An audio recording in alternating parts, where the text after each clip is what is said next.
ପିଲାମାନେ ଆଜିର ମାତୃଭାଷା କାଳାଂଶକୁ ଆପଣମାନଙ୍କୁ ସୁସ୍ୱାଗତ ତଥା ଅଭିନନ୍ଦନ।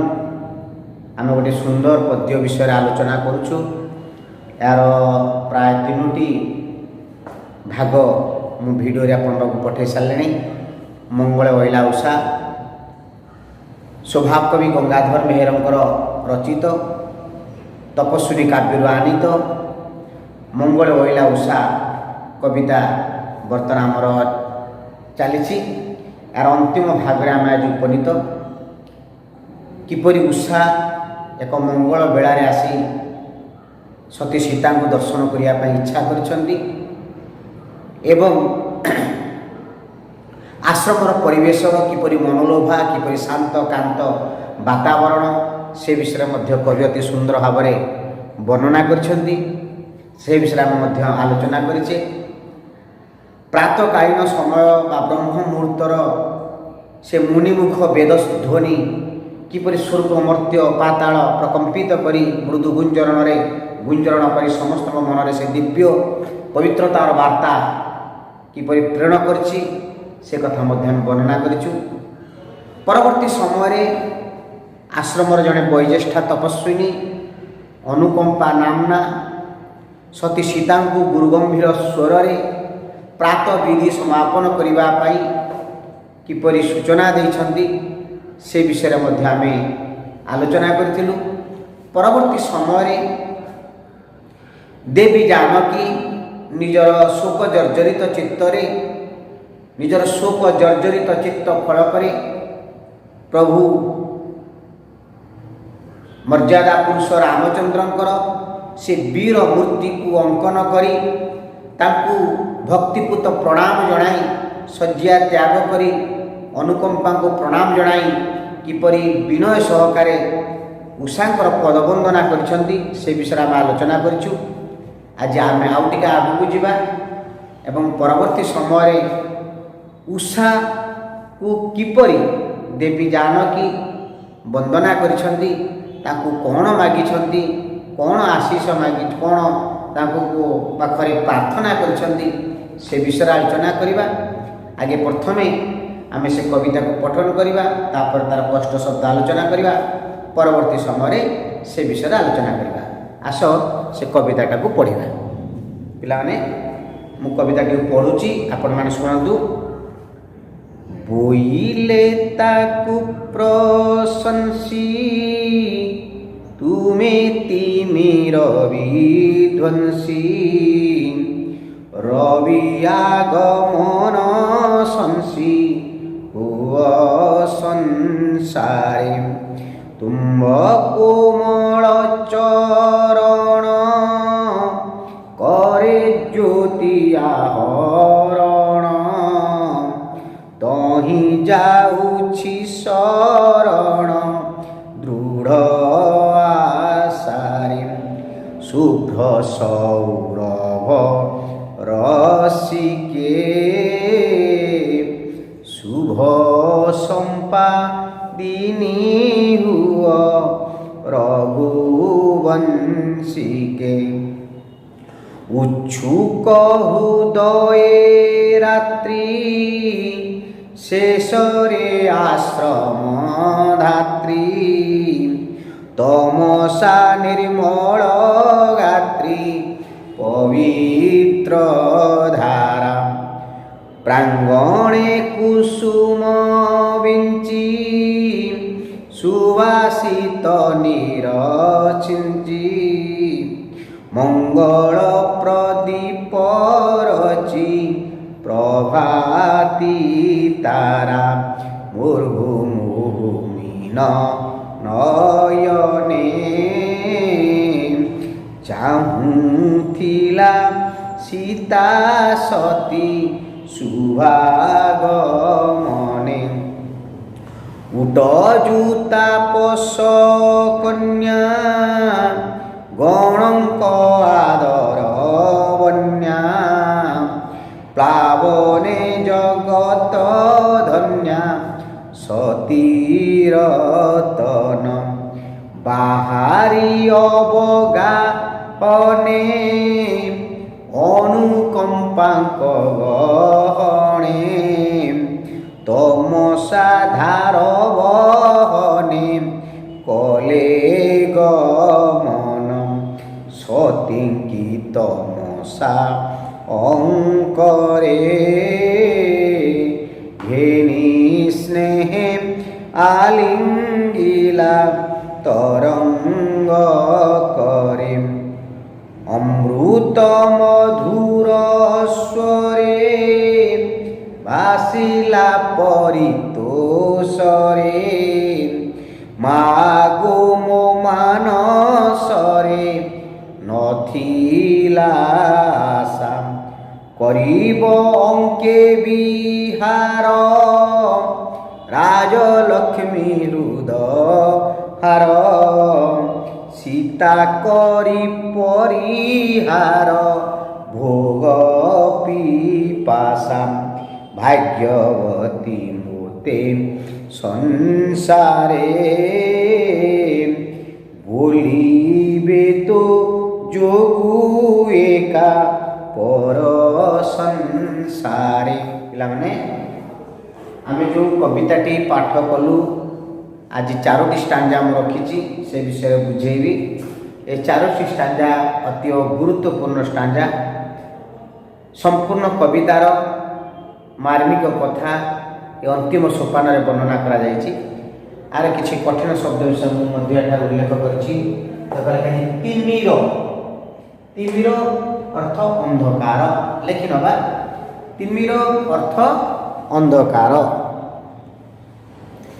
तापरे रवि आगमन संसी रवि आगमन संसी रवि आगमन पूर्वक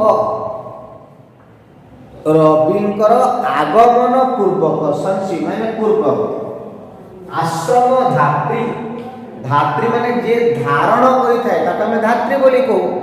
एठी आश्रम धात्री तमसा नदी उद्देश्य कह जाए गात्र माने शरीर जेतु तमसा नदी स्त्रीलिंग तेणु गात्री तेणु गात्र माने तमसा धात्री आ निर्मल गात्री बोली कहले गात्री माने शरीर शुभागमन शुभ आगमन शुभागमने शुभ आगमन को अपेक्षा कर उटज उटज माने कुड़िया एठी से कुड़िया बोली आम अर्थ बुझीबानी आश्रम समस्ते आसुछन ए अर्थ बुझीबा अवगाहने स्नान पाई अंकरे कोलरे तरंग करे तरंग रूपक कर रूपक घर तरंग रूपक हाथ कर माने हाथ परिहार माने परित्याग करी पिपासा पिपासा पान क्रिया की इच्छा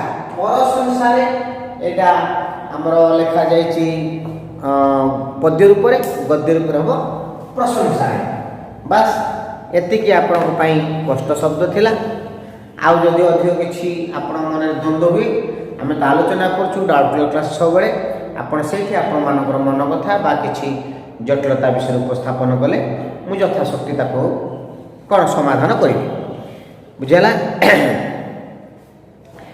ठीक अच्छी एबे आमे जो 4टी स्टांजा को पढ़िले ता विषय टिका आलोचना करिबा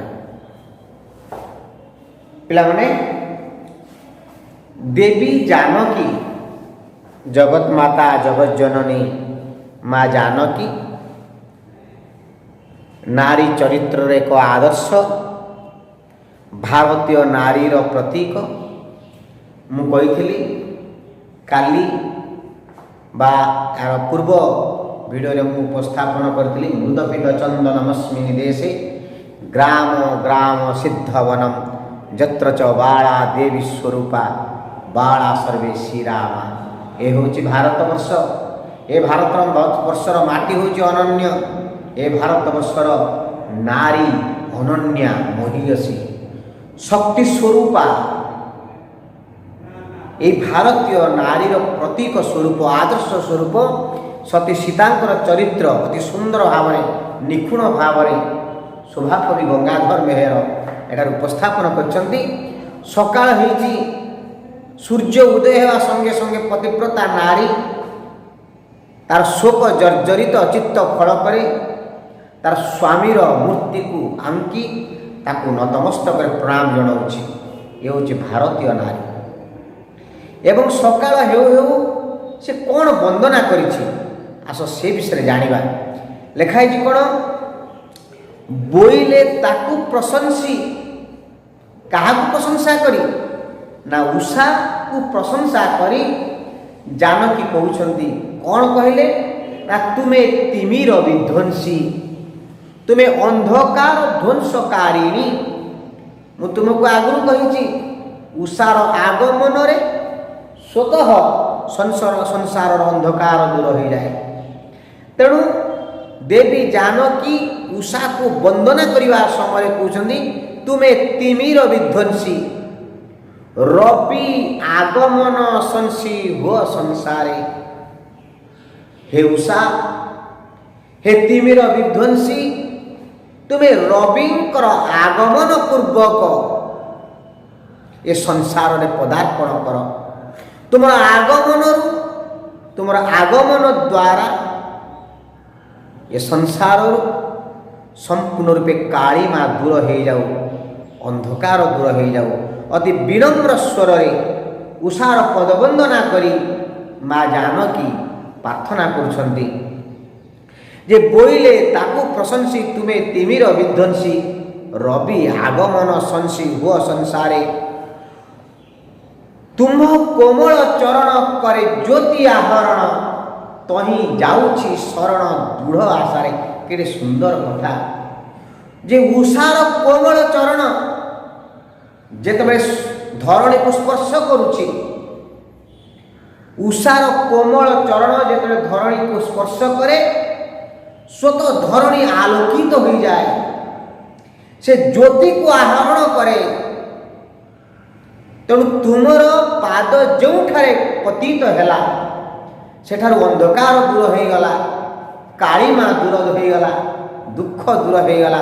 से आशारे से दृढ़ आशारे मु तुम चरण पाखरे आश्रय नहीं। देवी जानकी अति नम्रता स्वर विनम्र कंठरे आज उषार पद वंदना कर कहते तुम कोमल चरण करे ज्योति आहरण तही जाउछि शरण दृढ़ आशारे शुभ्र सौरभ रसिके। तुम्हें शुभ्र सौरभ रसिका ना बुझे रसिका केमती है रसिक स्त्रीलिंग रसिकर स्त्रीलिंग हूँ रसिका। से शुभ्र एवं सौरभ को भल पाती किए ना उषा। उषार आगमन संगे संगे शुभ्रता आसे सौरभता मध्य आसे। तेणु तुम्हें शुभ्र सौरभ रसिक जेतु उषा तेणु रसिका यार संबोधन रे रसिके हम ना जेपरी लता शब्दर संबोधन रे लते होची तेणु रसिका शब्दर संबोधन रे रसिके हम। हे शुभ सौरभ रसिके शुभ संपादिनी हुआ रघुवंशिके। हे उषा हे तिमिर विध्वंसी तुम्हें रविंकर आगमन पूर्वक संसार अवतीर्ण हुआ। तुमर पाद जो जगह को स्पर्श करुची जहाँ जो स्थान को स्पर्श करुची से स्थान स्वतः आलोकित हो जाउची। तुम्भ कोमल चरण करे ज्योति आहरण तेणु तही जाउछि शरण दृढ़ आशारे। यही कारण मु तुमर पाद पाखे शरण पड़ी से रघुवंशर तुम्हें शुभ संपादिनी हुआ। जड़े पतिव्रता नारी शयने स्वपने जागरणे प्रति मुहूर्त तार स्वामी कूलर मंगल चिंता करे यार प्रतीक थिले देवी जानकी। देवी जानकी निर्वासिता हेले मध्य आज आश्रम रे बसी ପ୍ରାତ ମୁହୂର୍ତ୍ତରେ ସେଇ ପତିର ବଂଶକୁ, ସେଇ ରଘୁବଂଶକୁ ଶୁଭ ସମ୍ପାଦନ କରିବା ପାଇଁ, ତାଙ୍କର ଶୁଭ ମନାସିବା ପାଇଁ ଆଜି ଉଷାର ଚରଣ ପାଖରେ ଆକୁଳ ନିବେଦନ କରୁଛନ୍ତି, ପ୍ରାର୍ଥନା ଜଣାଉଛନ୍ତି ଏବଂ ଉଷାର ପଦବନ୍ଦନାରେ ସେ ନିଜର ମନର ସେଇ ଚିନ୍ତା, ସେଇ ଆଶା, ସେ ଉଦ୍ଦୀପନା, ସେ ମନର ବ୍ୟାକୁଳତା ଉପସ୍ଥାପନ କରୁଛି। କ'ଣ କରୁଛି ନା ଶୁଭ ସମ୍ପାଦିନୀ ହୁଅ ରଘୁବଂଶୀକେ, ହେ ଉଷା ତୁମେ ସେଇ ରଘୁବଂଶର ଶୁଭ ସମ୍ପାଦିନୀ ହୁଅ। ଏହା ପରେ ପରେ ରାତ୍ରିର ଅବସାନ ଘଟିଛି। ଉଚ୍ଛୁକ ହୃଦୟ ରାତ୍ରି ଶେଷରେ ଆଶ୍ରମ ଧାତ୍ରୀ, ଉଚ୍ଛୁକ ହୃଦୟରେ ରାତ୍ରିର ଶେଷରେ ଆଶ୍ରମ ଧାତ୍ରୀ ତମସା ତାର ନିର୍ମଳ ଶରୀରର ପବିତ୍ର ଧାରାକୁ ବହନ କରିଛି। ଯେତେବେଳେ ବାଲ୍ମୀକିଙ୍କ ଆଶ୍ରମ କୂଳରେ ତମସା ନଦୀଟି, ବାଲ୍ମୀକିଙ୍କ ଆଶ୍ରମ ନିକଟରେ ତମସା ନଦୀଟି ପ୍ରବାହିତ ହୋଇଛି, ତାଙ୍କ ଶରୀର କିପରି ଥିଲା ନା ନିର୍ମଳ ଗାତ୍ରୀ, ପବିତ୍ର ଧାରା, ନିର୍ମଳ ଗାତ୍ରୀ, ନିର୍ମଳ ଶରୀର, ପବିତ୍ର ଧାରା ପ୍ରବାହିତ ହେଉଛି। ସେହି କଳକଳ କୁଳୁକୁଳୁ ନାଦ କରି ତମସା ନଦୀ ବାଲ୍ମୀକିଙ୍କ ଆଶ୍ରମର ସେବା କରିବାର ଆଶା ନେଇ ବାଲ୍ମୀକିଙ୍କ ଆଶ୍ରମ ପାଖରେ କଳକଳ ନାଦ କରି ବହି ଚାଲିଛି। ତେଣୁ କବି ତାଙ୍କୁ ସମ୍ମାନ ପୂର୍ବକ କହିଛନ୍ତି, ତୁମେ ଆଶ୍ରମ ଧାତ୍ରୀ। ପ୍ରତ୍ୟେକ ନଦୀ କୂଳରେ ସଭ୍ୟତାର ସୃଷ୍ଟି, ନଦୀ ମଣିଷ ବଞ୍ଚିବା ପାଇଁ ଜୀବନ ସିଏ ଯୋଗାଇ ଦିଏ। ତାର ଜଳ ଦ୍ୱାରା ଆମେ ତାର ଜଳକୁ ପାନ କରୁ, ତାର ଜଳ ମାଧ୍ୟମରେ ଆମେ ଶସ୍ୟ ଶ୍ୟାମଳା କରିଦେଉ, ଆମେ କିଛି ଫସଲ ଉତ୍ପାଦନ କରୁ, ନିଜର ଉଦରକୁ ସନ୍ତୁଷ୍ଟ କରୁ, ଇତ୍ୟାଦି ଇତ୍ୟାଦି। ସେହି ନଦୀ ହେଉଛି ଆମ ଜୀବନ ପ୍ରବାହ କରିବା ପାଇଁ ପ୍ରକୃଷ୍ଟ ମାଧ୍ୟମ ଥାଏ। ତେଣୁ ନଦୀର ପାଖରେ ନୂଆ ନୂଆ ସଭ୍ୟତା ସୃଷ୍ଟି ହୁଏ। ଯେତେ ସଭ୍ୟତା ବିଷୟରେ ପଢ଼ିଛନ୍ତି, ସବୁ ସଭ୍ୟତା ପାଖରେ ଗୋଟିଏ ନଦୀ ନିଶ୍ଚିତ ଭାବରେ ଥିବ। ଏଠି କହୁଛନ୍ତି ତୁମେ ଆଶ୍ରମର ଧାତ୍ରୀ, ତାକୁ ସମ୍ମାନ ସୂଚକ ସମ୍ବୋଧନ କରାଯାଇଛି। ତୁମର ପବିତ୍ର, ତୁମର ନିର୍ମଳ ଗାତ୍ରୀ, ତୁମର ନିର୍ମଳ ଶରୀର ପବିତ୍ର ଧାରା ବହନ କରିଛି। ସେଇ ତମସା ନଦୀ କ'ଣ କରିଛି, ଉଷା ସୀତାଙ୍କ ପାଇଁ ତାର କୂଳରେ, ତାର ତଟ ପ୍ରଦେଶରେ କୁସୁମ ଗୁଡ଼ିକ ବିଞ୍ଚି ଦେଇଛି। ସ୍ୱତଃପ୍ରବୃତ୍ତ ଭାବରେ କେତେ ଗୁଡ଼ିଏ ଫୁଲ ରାତ୍ରିରେ ବିକଶିତ ହୁଏ, ସକାଳରେ ସେ ଝଡ଼ି ପଡ଼େ।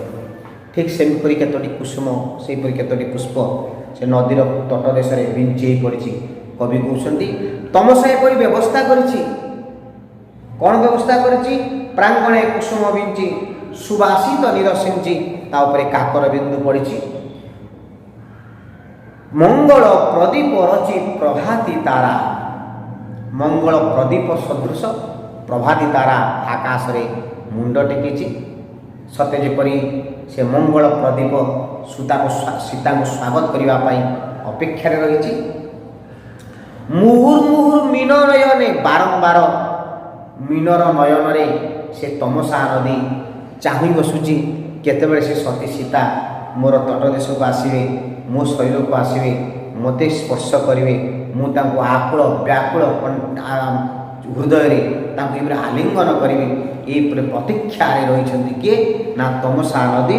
ମୁହୁର୍ମୁହୁର୍ ମୀନ ନୟନେ ଚାହୁଁଥିଲା ସୀତା ସତୀ ଶୁଭାଗମନେ, ସତୀ ସୀତାଙ୍କର ଶୁଭ ଆଗମନକୁ ତମସା ବ୍ୟାକୁଳ ହୃଦୟରେ ଅପେକ୍ଷା କରି ରହିଛି। ଏହାପରେ କ'ଣ ହେଇଛି ନା ଅନୁକମ୍ପା କ'ଣ କରୁଛି ନା ଉଟ ଯେଉଁ ତାପସ କନ୍ୟା ସତୀ ସୀତାଙ୍କର ସାନ୍ନିଧ୍ୟ ଲାଭ କରିବା ପାଇଁ, ସତୀ ସୀତାଙ୍କ ସହିତ ମିଶିକରି ସ୍ନାନ କରିବାକୁ ଯିବା ପାଇଁ ସେଇ ଆଶ୍ରମର କନ୍ୟାମାନେ, ଆଶ୍ରମର କନ୍ୟାମାନଙ୍କ ଦ୍ୱାରା ତାଙ୍କର ଗଣରେ, ତାଙ୍କର ଆଦର ରୂପକ ବନ୍ୟାରେ ସୀତା ପ୍ଲାବିତ ହୋଇ କ'ଣ ହୋଇଛନ୍ତି, ଜଗତକୁ ଧନ୍ୟ କରି ସେ ଅନୁକମ୍ପାଙ୍କର ଗହଣରେ ସେ ଆଜି ତମସା ଧାରରେ, ତମସା ତଟରେ ଗମନ କରୁଛନ୍ତି। କୁଆଡ଼େ ନା ସୀତାଙ୍କ ସହିତ ଆଜି ତାପସ କନ୍ୟା ସମସ୍ତେ ସ୍ନାନ ଯିବେ। ତମସା ଧାର ବହନେ କଲେ ଗମନ, ସତୀଙ୍କି ତମସା ଉପରେ। ଯେତେବେଳେ ସତୀ ସୀତା ସେ ତମସା ନଦୀର ଜଳଧାରାରେ ପାଦ ସ୍ପର୍ଶ କରିଛନ୍ତି, ଧୀରେ ଧୀରେ ସେଇ ନଦୀ ଭିତରକୁ ପ୍ରବେଶ କରୁଛନ୍ତି। ସମ୍ପୂର୍ଣ୍ଣ କ୍ରମଶଃ ତମସା ନଦୀର କ୍ଷୁଦ୍ର ଜଳ ତରଙ୍ଗ ସତୀ ସୀତାଙ୍କର ଶରୀରକୁ ସ୍ପର୍ଶ କରୁଛି। କବିଙ୍କ ଦୃଷ୍ଟିରେ ତାହା ନୁହେଁ। କହୁଛନ୍ତି ତମସା ନଦୀର କ୍ଷୁଦ୍ର ତରଙ୍ଗ ସତୀ ସୀତାଙ୍କୁ ସ୍ପର୍ଶ କରୁନି। ତମସା ନଦୀ ସତୀ ସୀତାଙ୍କୁ ସ୍ନେହରେ ଆଲିଙ୍ଗନ କରୁଛି। କ'ଣ ଲେଖା ହେଇଛି ନା ସତୀଙ୍କି ତମସାଙ୍କରେ ଘେନି ସ୍ନେହେ ଆଲିଙ୍ଗିଲା ତରଙ୍ଗ କରେ। ସତୀ ସୀତାଙ୍କୁ ସେଇ ତମସା ନଦୀ କ୍ଷୁଦ୍ର ତରଙ୍ଗ ରୂପକ କରରେ ଆଲିଙ୍ଗନ କରି ନିଜକୁ କୃତାର୍ଥ ମନେ କରିଛି। ତାପରେ କ'ଣ ହେଇଛି ନା ଅମୃତ ମଧୁର ସ୍ୱରେ ତମସା ନଦୀ କୁଳୁ କୁଳୁ ତାନ କରି ବହି ଚାଲିଛି। କବିଙ୍କର ଦୃଷ୍ଟିରେ ସେ କୁଳୁ କୁଳୁ ତାନ କରି ବହି ଚାଲିନି, ତାର ଅନ୍ତରର ଆବେଗ ସେ ସୀତାଙ୍କୁ ଜଣାଉଛି। କ'ଣ ଜଣାଉଛି ନା ଅମୃତ ମଧୁର ସ୍ୱରେ ଭାସିଲା ପରିତୋଷରେ ଅତ୍ୟନ୍ତ ସନ୍ତୋଷ ଆତ୍ମତୃପ୍ତି ହୋଇ ସେ ଦେବୀ ଜାନକୀଙ୍କୁ ଜଣାଉଛି କ'ଣ ମା ଗୋ ମୋ ମାନସେ ନଥିଲା ଆଶା। ହେ ମା, ମୋ ମନରେ ଏ ଆଶା ନଥିଲା, ମୋ ମନରେ ଏ ଆଶା ନଥିଲା। ସ୍ୱୟଂ ସୀତା ଯିଏକି ରାଜଲକ୍ଷ୍ମୀ ହୃଦୟ ହାର ରାଜଭୋଗକୁ ପରିତ୍ୟାଗ କରି ମୋର ଅଙ୍କରେ ବିହାର କରିବ ଅଙ୍କେ ବିହାର ରାଜଲକ୍ଷ୍ମୀ ହୃଦୟହାର ସୀତା କରି ପରିହାର ଭୋଗ ପିପାସା। ସୀତା ପରି ରାଜଲକ୍ଷ୍ମୀ ଭୋଗ ପିପାସାକୁ ପରିହାର କରି ମୋର ନଦୀର ଧାରାରେ ମୋର ଜଳଧାରାରେ ସ୍ନାନ କରିବ, ଏ ଆଶା ମୋର ନଥିଲା। କିଏ କହୁଛି ଏ କଥା? ତମସା କହୁଛି। କାହାକୁ କହୁଛି? ବ୍ୟାକୁଳ ମନରେ, ଆକୁଳିତ ମନରେ, ଉତ୍କଣ୍ଠିତ ମନରେ ସତୀ ସୀତାଙ୍କୁ ଜଣାଉଛି ଅତ୍ୟନ୍ତ ଆତ୍ମତୃପ୍ତି ହୋଇ। ଭାଗ୍ୟବତୀ ମୋତେ ସଂସାରେ ବୋଲିବେ ତୋଜକୁ ଏକା ପର ସଂସାରେ। ମୁଁ ହିଁ ଭାଗ୍ୟବତୀ ହେଇଗଲି, ମୋତେ ସଂସାରେ ଭାଗ୍ୟବତୀ ବୋଲି କହିବେ। ବୋଲିବେ ତୋଜକୁ ଏକା ପର ସଂସାରେ, ତୋ ପାଇଁ ମୁଁ ପ୍ରଶଂସାର ପାତ୍ର ହେଲି। ଅର୍ଥାତ୍ ହୀନ ଜନ ସଙ୍ଗେ ମିଳାମିଶା କଲେ ଆପେ ହୀନ ବୁଦ୍ଧି ପାଏ। ମହତ ଲୋକମାନଙ୍କ ସହିତ ମିଳାମିଶା କଲେ ଆପେ ଆପଣଙ୍କର ମହତ୍ଵ ବଢ଼ିଥାଏ। ଯେତେବେଳେ ସତୀ ସୀତା ତମସା ନଦୀର ସଂସ୍ପର୍ଶରେ ଆସିଛନ୍ତି, ତମସା ଆଜି ଭାଗ୍ୟବତୀ ହେଇଯାଇଛି। ତମସ୍ୟାର ଭାଗ୍ୟ ବଦଳି ଯାଇଛି।